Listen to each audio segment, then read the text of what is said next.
Welcome into the Appalachian Wireless Sports Overtime. The high school football season winding down after tonight, Jamie.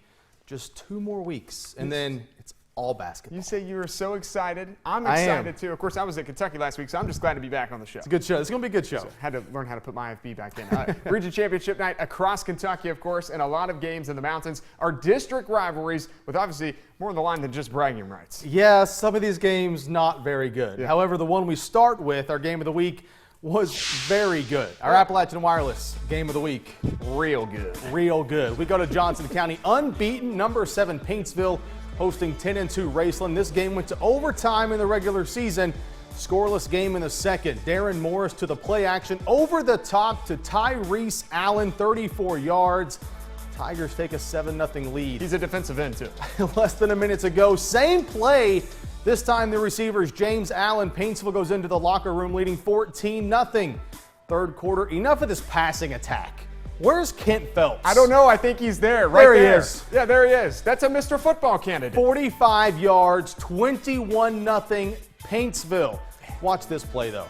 Cameron Webb, late third quarter, back to return the punt.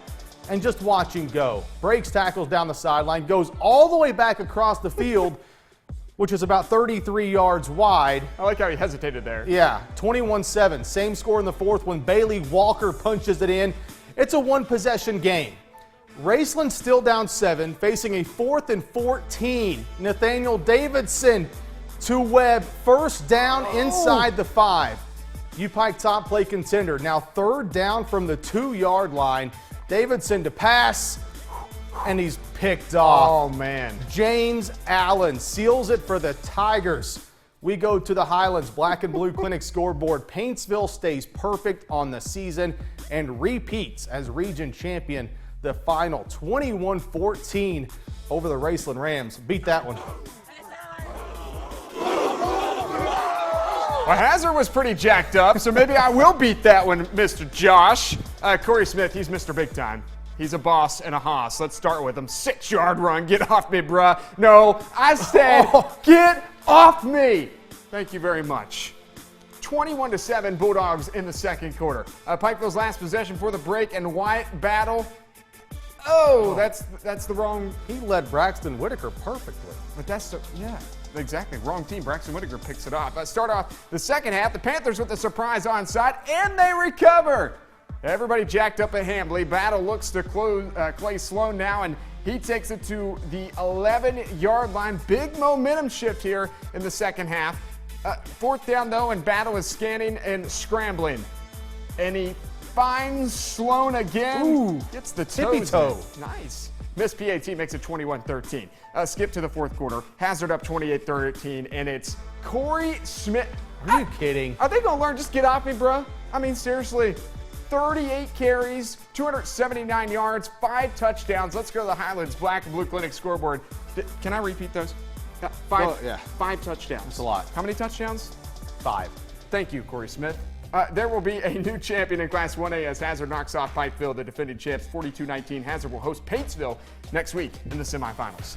All right, let's stay on the Highlands Black and Blue Clinic scoreboard. In the Region 1 final in Class A, Russellville defeats Bethlehem 48-12. Beechwood 42-7 over Kentucky Country Day. Mayfield. Sorry. What? Go ahead. My name was in the prompter. Go ahead. Class 2A Region 1 Mayfield over Owensboro Catholic 28-6. The Cardinals undefeated. Christian Academy of Louisville 21-14 over DeSales in Region 2. Region 3 Holy Cross of Covington over Newport Central Catholic 26-21. And look at Danville. Beats Lexington Christian to give the Eagles their first loss of the year in Region 4, 34-28. The final there. If there's one thing we're a mess at this show, it is reading. We can't read our own names. Yeah, for real. Whatever. More region championship action to get to, including a couple of rivalries renewed. Yeah, and that, of course, includes a crosstown battle between a couple of Mountain Top 10 teams.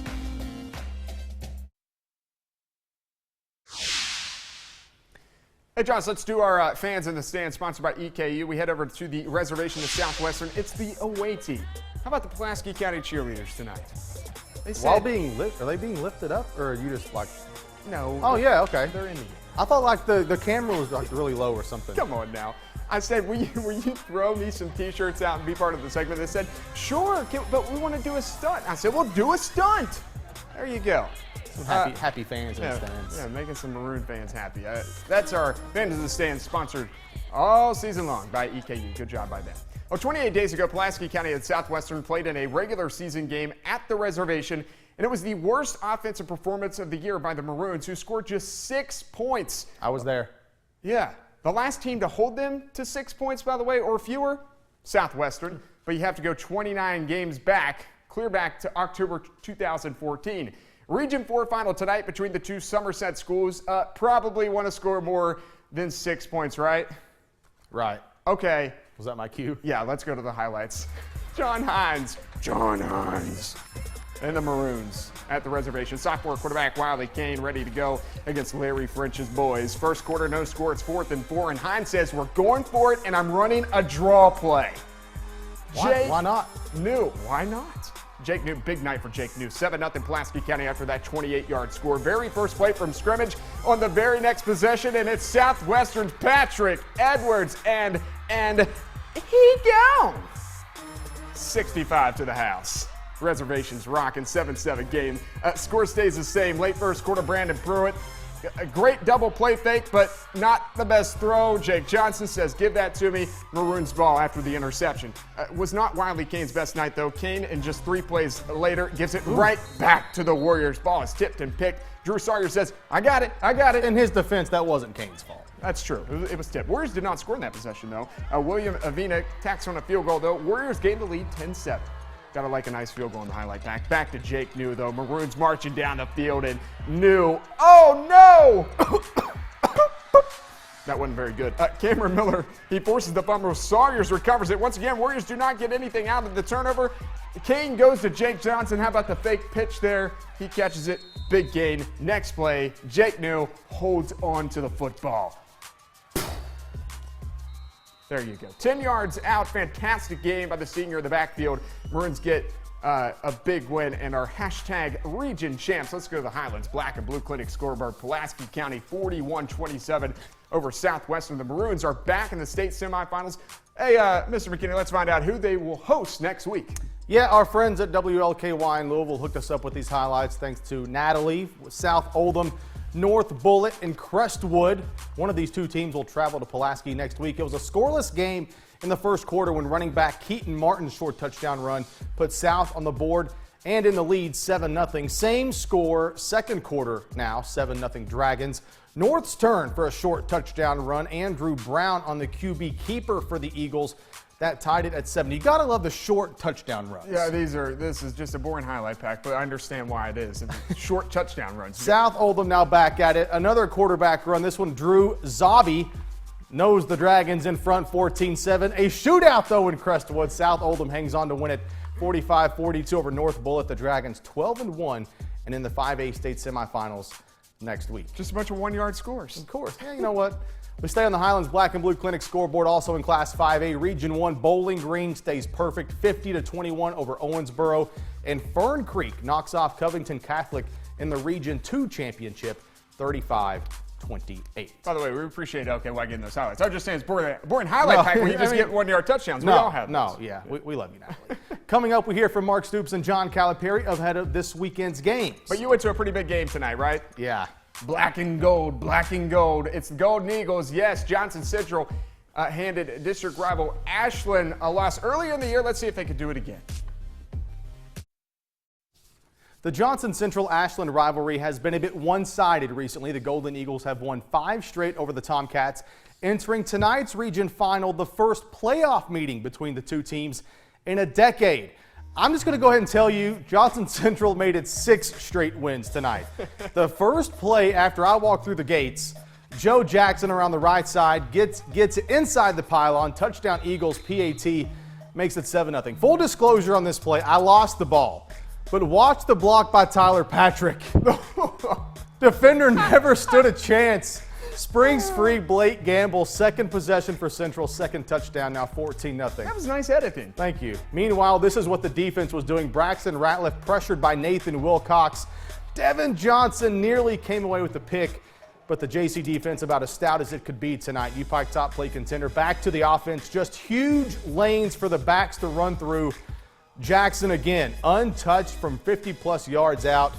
He was gone all night. And things are just getting silly at the Eagles' nest. First play of the second quarter, why not go back to number 6? Jackson one more time right into your living room. Eagles had a running clock with 10 minutes to play in the first half.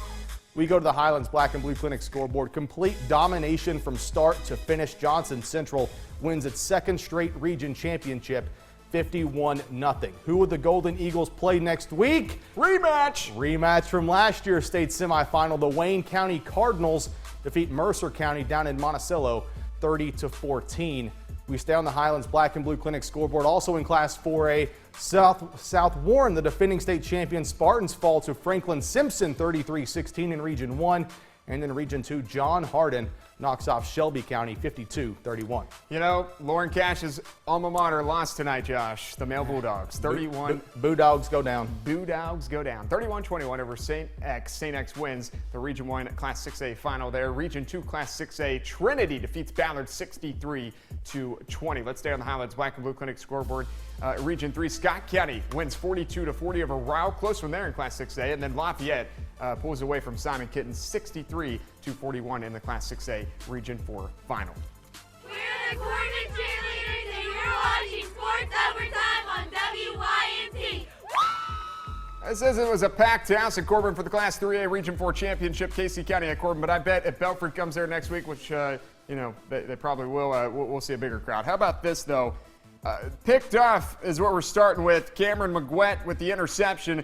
Corbin in good field position, I should say. A few plays later, Chase Eastep, he does it all for Corbin, plows his way in for 6, spikes the ball. It's Corbin 7-0. Yeah. Can Casey County respond? Handoff around the right side to Colin Miller. Is it Miller time? Whoop! Ooh, okay. 40 yards on the play there, and then 2 plays later, quarterback Brees Haynes on the keeper. Dives across the goal line to even it up at 7 apiece. UPike top play contender now. Casey County, they hung around all night, but this is what sealed the game. A screen pass from Cameron Sizemore to old reliable A.J. Moore. Get off. Yeah. You see the pylon. He's really dangerous on those plays. He's so good. Corbin wins 38-17 to win the Class 3A Region 4 championship. 38-17 again at the stadium. Who would Corbin host? Russell on the road to take on Belfry and Pond Creek Nation. Always a disadvantage for visitors.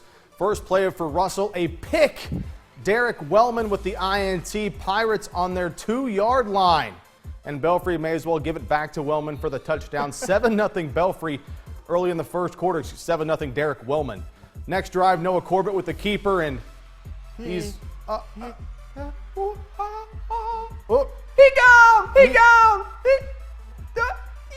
All the way inside the 5. And they'll give it to Wellman again for the touchdown. Now he is gone. Wellman 14, Russell nothing. Top-ranked Pirates roll. Belfry, though, would allow some points for the first time this postseason, but Belfry, no real problem with the Red Devils. 43-12, the final, yet another region title for head coach Philip Haywood and the Belfry Pirates. We stay on the Highlands Black and Blue Clinic scoreboard. Class 3A Region 1, Elizabethtown 35-10 over Caldwell County. And Central out of Louisville, just 8-5 on the year, but the Yellow Jackets back in the state semis, 30-7 over Lexington Catholic. Much more to come on the Appalachian Wireless Sports Overtime. But as we go to break, here is a look at the Alice Lloyd College Mountain Top 10.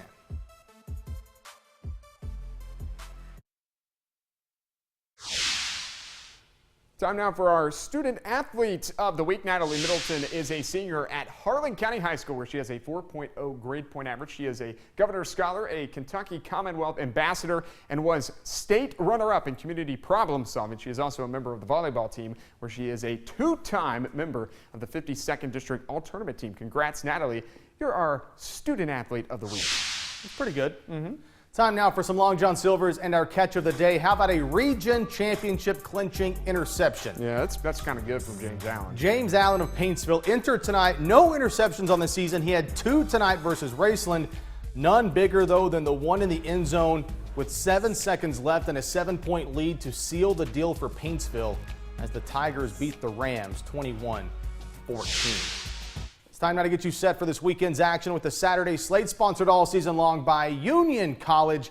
A big football game tomorrow. Jamie McCracken for Mark Stoops and the Kentucky Wildcats for a number of different reasons. Well, they're going to probably become bowl eligible, right? That's one reason. Vegas has them at a 46-point favorite right now. Kentucky goes after its 6th win, and which would, of course, may give them a bowl bid probably, but it is also senior day for a handful of players. This year's senior class may be small, but Stoops says the number of upperclassmen in the following years will grow significantly. Of course, this was his first recruiting class, and that is exactly what you want to see.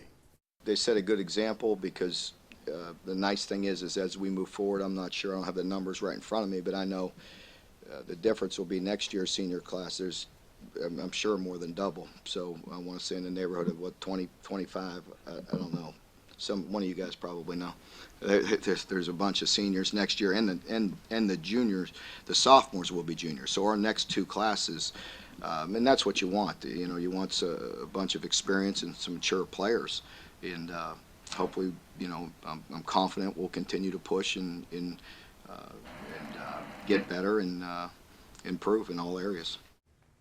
Kentucky seniors will look to lead the program to bowl eligibility for the first time since 2010 tomorrow afternoon when they host the Austin Peay Governors. They are winless. They stink. Kentucky sits at 5-5 entering the game.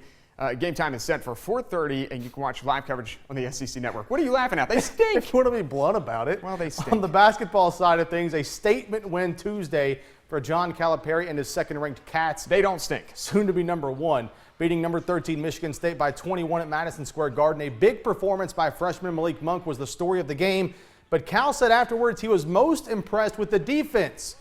Kind of. It is still early, but the Cats have a ways to go in certain areas. But we hadn't worked on it. We did it in one day. But that shows you how smart these guys are. Our pick-and-roll defense still stinks. Like they were going right down the middle for layups. We got to go back and look at that and figure out what we have to do there. We still got out-rebounded again. This is like we get out-rebounded every game. I don't understand. Calipari and the Cats have had a few days to get better in a few areas and will next take the court on Sunday back at home against the Dukes of Duquesne. Tip-off is scheduled for 9 o'clock on ESPNU. The Wildcats undefeated at 3-0 in the year, ranked number 2 in the country. The Dukes 2-1 entering the game. If you're a Kentucky fan, always good to beat a team called the Dukes or Duke. I'll just throw that out there. No comment. The top 3 teams that are out in top 10 have been ranked in the top 3 all season, and they proved why tonight. Belfry, Johnson Central, Corbin. Next week should be fun. Yeah, no doubt about it. I don't know which one is a more exciting game. I do think Belfry Corbin's probably, I mean, that's going to be electric. Paintsville at Hazard's going to be fun. Yeah. Johnson Central Wayne, Belfry Corbin, Pulaski, South Oldham. But there's something you want to get to, a pretty cool story out of Yatesville Lake we want to get to. Check it out. Brandon Medding sent this to me today. There's a little bit of video and pictures. The football, or not the football cast, what am I saying? These 2 fisher guys, the Lawrence County fishing team won a state title this year. If you remember, Yatesville Lake honored them with a signed cool stuff. Noah West and Eric Price were just 2 freshmen in a boat that caught a bunch of fish, and they won a state championship. They're really good at it, though. Yeah, I know. I did a fun story, by the way, on them this summer, and Josh can tell you. I mean, it was a good story. They're pretty funny dudes. They were hilarious. Just Google Best Friends on the Water, Lawrence County's Noah West, and Eric Price Cast a Laugh, WYMT basically. Definitely well deserved. A lot of stuff next week. State championships will be set. But until then, we're done.